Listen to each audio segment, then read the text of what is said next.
ಇವತ್ತಿನ ಕಾರ್ಯಕ್ರಮ ಬಹುತೇಕ ಯಶಸ್ವಿಯಾಗಿ ನಿಮ್ಮ ಅಭಿಮಾನಿಗಳೆಲ್ಲ ಒಂದು ಹರ್ಷೋದ್ಧಾರನ ತೋರಿಸ್ತಾ ಒಂದು ನಿಮಗೆ ಶುಭಾಶಯಗಳನ್ನು ಕೋರ್ತಾ ಬರ್ತಾ ಇದ್ದಾರೆ. ಇದು ಕಾರ್ಯಕ್ರಮದ ಬಗ್ಗೆ ಹೇಳೋದಾದ್ರೆ ಸರ್, ಇವತ್ತಿನ ದಿವಸದ ಬಗ್ಗೆ. ಇವತ್ತು ಮೊದಲ ವರ್ಷ ಅಲ್ಲ ನಾವು ಕಾರ್ಯಕ್ರಮ ಆಚರಣೆ ಮಾಡ್ಕೊಳ್ತಾ ಇರೋದು. 16 ವರ್ಷಗಳಿಂದ ನನ್ನೆಲ್ಲ ಸನ್ಮಿತ್ರರು ತಾವು ಒಗ್ಗೂಡಿ ಈ ಹುಟ್ಟುಹಬ್ಬ ಅನ್ನುವಂಥದ್ದನ್ನು ಒಂದು ಸಾಂಕೇತಿಕವಾಗಿ ಇಟ್ಕೊಂಡು ಇದರ ಮುಖೇನ ಹಲವಾರು ಸಮಾಜಮುಖಿಯಾದಂಥ ಕೆಲಸಗಳನ್ನು ಮಾಡ್ಕೊಳ್ತಾ ಬರ್ತಾ ಇದ್ದಾರೆ. ಅದರಲ್ಲಿ ತಾವೇ ನೋಡಿದಂತೆ ನಮ್ಮ ಮೆಡಿಕಲ್ ಕ್ಯಾಂಪ್ ಇರ್ಬೋದು, ಗಿಡ ನೆಡೋ ಕಾರ್ಯಕ್ರಮ ಇರ್ಬೋದು, ಏನು ಬೀದಿ ಬದಿ ವ್ಯಾಪಾರಿಗಳಿಗೆ ಕೊಡೆಗಳನ್ನು ನೀಡುವಂಥ ಕಾರ್ಯಕ್ರಮ, ಇದು ಎಲ್ಲವನ್ನು ಕೂಡ ನನ್ನೆಲ್ಲ ಸ್ನೇಹಿತರು ಮಾಡಿದ್ದಾರೆ. ಈ ವರ್ಷ ಪ್ರತಿ ವರ್ಷಕ್ಕಿಂತ ಹೆಚ್ಚು ಉತ್ಸಾಹದಿಂದ ನಮ್ಮೆಲ್ಲ ಮಿತ್ರರು, ನಮ್ಮ ಬಂಧುಗಳು ಬಂದು ಆಶೀರ್ವಾದ ಮಾಡಿದ್ದಾರೆ. ಅವರೆಲ್ಲರಿಗೂ ನಾನು ಧನ್ಯವಾದಗಳನ್ನ ಅರ್ಪಿಸ್ತೇನೆ ಸರ್. ಅದೇ ರೀತಿ ನಿಮ್ಮ ಅಭಿಮಾನಿಗಳೆಲ್ಲ ಹೇಳ್ತಾ ಇರ್ತಕ್ಕಂಥದ್ದು, ಮುಂಬರುವ ಚುನಾವಣೆಯಲ್ಲಿ ಮಾರೇಗೌಡರಂಥ ಅಭ್ಯರ್ಥಿಗಳು ನಮಗೆ ಬೇಕು, ಯಶವಂತಪುರ ವಿಧಾನಸಭಾ ಕ್ಷೇತ್ರಕ್ಕೆ ಇಂಥ ಅಭ್ಯರ್ಥಿ ಬಂದರೆ ಏನೋ ಒಂದು ಕಮಾಲ್ ಮಾಡ್ತಾರೆ, ಏನೋ ಒಂದು ಈ ಬೆಳವಣಿಗೆ ಏನು ರಾಜಕೀಯ ಬೆಳವಣಿಗೆಗಳಿಗೆಲ್ಲ ಉತ್ತರ ಕೊಡ್ತಾರೆ ಅಂತ ಹೇಳ್ತಾ ಇದ್ದಾರೆ. ಭಾರತೀಯ ಜನತಾ ಪಾರ್ಟಿ ರಾಷ್ಟ್ರೀಯ ಪಕ್ಷದ ತೀರ್ಮಾನ ಏನಾಗಿರುತ್ತೆ ಅನ್ನುವಂಥದ್ದು, ಆ ಪಕ್ಷದ ತೀರ್ಮಾನಕ್ಕೆ ನಾವೆಲ್ಲರೂ ನಿಷ್ಠಾವಂತ ಕಾರ್ಯಕರ್ತರು ಆ ತೀರ್ಮಾನಕ್ಕೆ ಬದ್ಧರಾಗಿರ್ತೇವೆ. ಇದರ ಮಧ್ಯೆ ನಾನು 28ಕ್ಕೆ ಚುನಾವಣೆಯನ್ನು ಎದುರಿಸಲಿಕ್ಕೆ ಸಿದ್ಧ ಆಗಿದ್ದೀನಿ. ಪಕ್ಷ ನನಗೆ ಆಶೀರ್ವಾದ ಮಾಡಿದರೆ ಮತ್ತು ನಮ್ಮೆಲ್ಲ ಹಿರಿಯರು, ನನ್ನೆಲ್ಲ ಕಾರ್ಯಕರ್ತ ಬಂಧುಗಳು ನನ್ನ ಆಶೀರ್ವಾದ ಮಾಡಿದರೆ 28ಕ್ಕೆ ಚುನಾವಣೆಗೆ ಸ್ಪರ್ಧೆ ಮಾಡಲಿಕ್ಕೆ ನಾನು ತಯಾರಿದ್ದೀನಿ. ಪಕ್ಷದ ತೀರ್ಮಾನ ಅಂತಿಮ ಆಗಿರುತ್ತೆ ಸರ್. ಗೌಡ್ರ ಹುಟ್ಟುಹಬ್ಬದ ಜೊತೆಗೆ ಅಭಿಮಾನಿಗಳು ನಿಮ್ಮನ್ನೂ ಒಳಗೊಂಡು ನಿಮ್ಮ ಹುಟ್ಟುಹಬ್ಬವನ್ನು ಆಚರಿಸಿದ್ದಾರೆ. ಕಾರ್ಯಕ್ರಮದ ಬಗ್ಗೆ ಮಾತನಾಡೋದಾದ್ರೆ ಸರ್. ನನ್ನ ಹುಟ್ಟಿದ ದಿವಸ ಕಳೆದ 20ನೇ ತಾರೀಕು. ಅದಾದ 2 ದಿವಸಕ್ಕೆ ಮಾರೇಗೌಡರದು ಹುಟ್ಟುಹಬ್ಬ ಆಗುತ್ತೆ. ಮಾರೇಗೌಡರು ನಮಗೆ 2007ರಿಂದ ಪರಿಚಯ ಆಗಿದ್ದು. ನಂತರ ಅವರು ಭಾಜಪಕ್ಕೆ ಸೇರಿ ಶೋಭಾ ಕರಂದ್ಲಾಜೆ ಅವರು ಇಲ್ಲಿ ಮಂತ್ರಿಯಾಗಿದ್ದಾಗ ನಮ್ಮ ಜೊತೆ ಸಕ್ರಿಯವಾಗಿ ಪಕ್ಷವನ್ನು ಕಟ್ಟಿ ಪಕ್ಷದ ಜೊತೆ ಗುರುತಿಸ್ಕೊಂಡು ಪಕ್ಷದಲ್ಲಿ ಪ್ರಭಾವವಾಗಿ ಬೆಳೆದು, ಸದ್ಯಕ್ಕೆ ಅವರೀಗ ರಾಜ್ಯ ಒಕ್ಕಲಿಗರ ಸಂಘದ ನಿರ್ದೇಶಕರಾಗಿದ್ದಾರೆ. ಅದಕ್ಕೆ ಮುಂಚೆ ಪತ್ತಿನ ಸಹಕಾರ ಸಂಘದ ಅಧ್ಯಕ್ಷರಾಗಿದ್ದರು.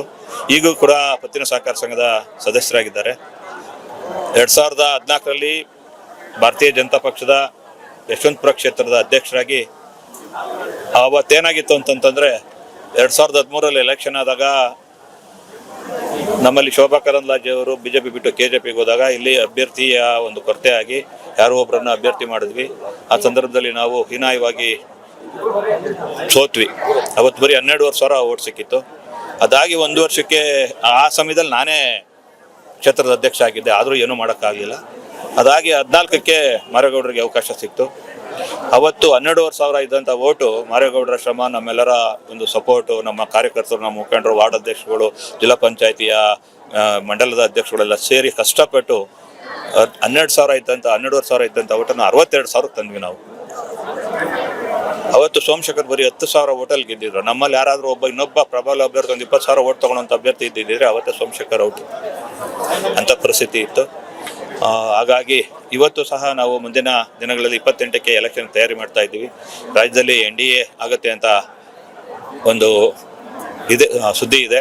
ಆಗಬೇಕು, NDAನೇ ಆಗಬೇಕು. NDA ಆಗಿ ರಾಜ್ಯದಲ್ಲಿ ಅಧಿಕಾರ ಇಡಬೇಕು. ಕ್ಷೇತ್ರದಲ್ಲಿ ಇರ್ತಕ್ಕಂಥ ಈ MLA ದುರಾಡಳಿತನ ಕೊನೆ ಮಾಡಬೇಕು. ಅದಕ್ಕೋಸ್ಕರ ನಾವು BJPಯವ್ರಿಗಾದ್ರೂ ಸರಿ, JDSನವ್ರಿಗಾದ್ರೂ ಯಾರಾದರೂ ಒಬ್ಬರಿಗೆ ಅವಕಾಶ ಕೊಟ್ಟು, ಮಾರೇಗೌಡರು ಸಹ ಒಬ್ಬ ಪ್ರಭಾವಿ ಆಕಾಂಕ್ಷಿ, ಅವ್ರು ಕೊಟ್ಟರು ಸಂತೋಷ, JDSನವ್ರು ಕೊಟ್ಟರು ಸಂತೋಷ, ಇಲ್ಲ ರುದ್ರೇಶ್ ಅವರು ಇದ್ದಾರೆ ಅವ್ರು ಕೊಟ್ಟರು ಸಂತೋಷ. ಯಾರು ಕೊಟ್ಟರು ನಾವು ಕೆಲಸ ಮಾಡ್ತೀವಿ. ನಾವು ಪಕ್ಷದ ನಿಷ್ಠಾವಂತ ಕಾರ್ಯಕರ್ತರು. ಪಕ್ಷ ಏನು ಹೇಳ್ತೇವೆ ಅದನ್ನು ಮಾಡ್ತೀವಿ. 2028ಕ್ಕೆ NDA ಅಭ್ಯರ್ಥಿನ ಗೆಲ್ಲಿಸ್ಕೊಂಡು ಈಗಿರ್ತಕ್ಕಂಥ MLA ಮನೆಗೆ ಕೆಲಸುವಂಥ ಕೆಲಸ ಮಾಡ್ತೀವಿ. ಮತ್ತೊಮ್ಮೆ ಮಾರೇಗೌಡರಿಗೆ ಹುಟ್ಟುಹಬ್ಬದ ಶುಭಾಶಯಗಳನ್ನು ಕೋರ್ತಾ ಇದ್ದೀವಿ ಸರ್. ಅದೇ ರೀತಿ ಮುಂಬರುವ ದಿವಸದಲ್ಲಿ GBA ಚುನಾವಣೆಗಳು ಕೂಡ ಬರ್ತಿದೆ. ಅದ್ರ ಬಗ್ಗೆ ಹೇಳೋದಾದ್ರೆ ನಿಮ್ಮ ನಿಲುವು, ಅದೇ ರೀತಿ ನೀವು ಕಂಟೆಸ್ಟ್ ಹೆಂಗೆ, ಯಾವ ರೀತಿ ಇರುತ್ತೆ, ಯಾವ ರೀತಿ ಸಂಘಟನೆ ಪ್ರಾರಂಭ ಮಾಡಿದ್ದೀರಾ ಅಂತ ಹೇಳೋದಾದ್ರೆ ಸರ್. ಈಗಾಗಲೇ 12 ವಾರ್ಡ್ಗೂ ಅಧ್ಯಕ್ಷಗಳನ್ನು, ಪ್ರಧಾನ ಕಾರ್ಯದರ್ಶಿಗಳನ್ನು ನೇಮಿಸಿ ಆಗಲೇ 2 ತಿಂಗಳಾಯಿತು. ಈಗ ಪ್ರಸ್ತುತ SIR ನಡೀತಾ ಇದೆ. ಮತದಾರರ ಪಟ್ಟಿಯ ಪರಿಷ್ಕರಣೆ ಕಾರ್ಯ ನಡೀತಾ ಇದೆ. ಎಲ್ಲ ಕಾರ್ಯಕರ್ತರು ನಿಷ್ಠೆಯಿಂದ ಕೆಲಸ ಮಾಡ್ತಾ ಇದ್ದಾರೆ. ಯಾವುದೇ ಫಲಾಪೇಕ್ಷೆ ಇಲ್ಲದೆ ಕೆಲಸ ಮಾಡ್ತಾ ಇದ್ದಾರೆ. ಬೆಳಗ್ಗೆಯಿಂದ ಸಂಜೆವರೆಗೂ ಕೆಲಸ ಮಾಡ್ತಾ ಇದ್ದಾರೆ.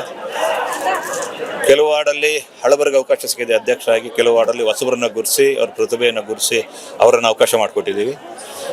12 ವಾರ್ಡಲ್ಲಿ ಕೊನೆ ಪಕ್ಷ 10 ವಾರ್ಡ್ಗಳನ್ನು ಗೆಲ್ಲುವಂಥ ಅವಕಾಶ ನಮಗಿದೆ. ಈ ಬಾರಿ 10 ವಾರ್ಡ್ಗಳನ್ನ ಗೆಲ್ತೀವಿ.